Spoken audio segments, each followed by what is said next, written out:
Toda driver sa Davao City walay mahimo sa minimum nga 10 pesos singil o pamasahe, mga warik-warik pabiling gi problema.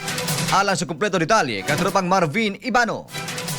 XFM Report. Aminado ang pipila ka mga miyembro sa Tricycle Operators and Drivers Association kon TODA sa Davao City nga wala na kini mahimo nga pabiling 10 pesos ang gitugot alang sa ilang singil pamasahe taliwala sa taas nga presyo sa produktong lana. Sumala sa tricycle driver nga si Alias Carding sa Matina Tricycle Operators Drivers Association kon Matrioda kinsa anaa sa unom ka tuig na nga namasada dili matud pasarang ilang kita sa maong sitwasyon ilabi na nga nidagsa ang mga warik-warik kung illegal nga nagapamasada sa ilang lugar. Kung mo ilahang mayo nga kanang pamagi, okay lang, pero kami tiluya ginamo.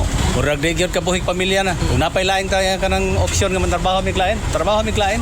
Kaysa ani mag-drive nga ang kolor pa yung mas kalibutan di na tanawa ko na. Kanang way mga padinamper. Tanan. Mo na mo kalaban sa mga korek-korek. Unya napag isla implementation ana. Saan na pagkabuhi na mo ani. Susamang kadismayasab ang gibati sa tricycle driver nga si Ronald kinsa 20 katuig na nga namasada human nga daw wala gihatagan og pagtagad ang ilang sitwasyon. Comment na may sa mga 10 pesos kay mao na may naandan tao sa mga tao na diri sa among mga pasahero.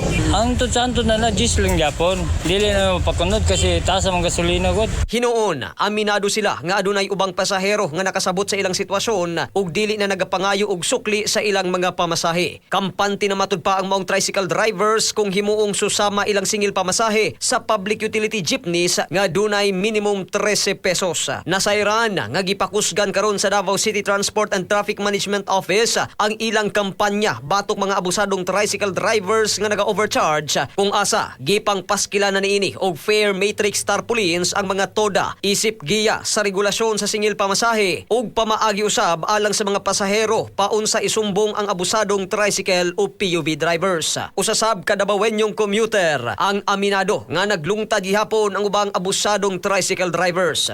Kung ginahatag nga pamasahe sa kada drivers is 15 kasi mangyod ng mahal na kayong gasolina karon. Napoy nasakyan ni mga tricycle driver nga dagkog paningil, ma'am? Ay oo, kapag mo sakay kag paikolan tapos mo baba ka dire sa Pamatina, ilang singil is nasa mga 20 pesos. Mahintig yun. Pugsun pug kausahay, ma'am. Oo, kay mo ana man sila nga ma'am.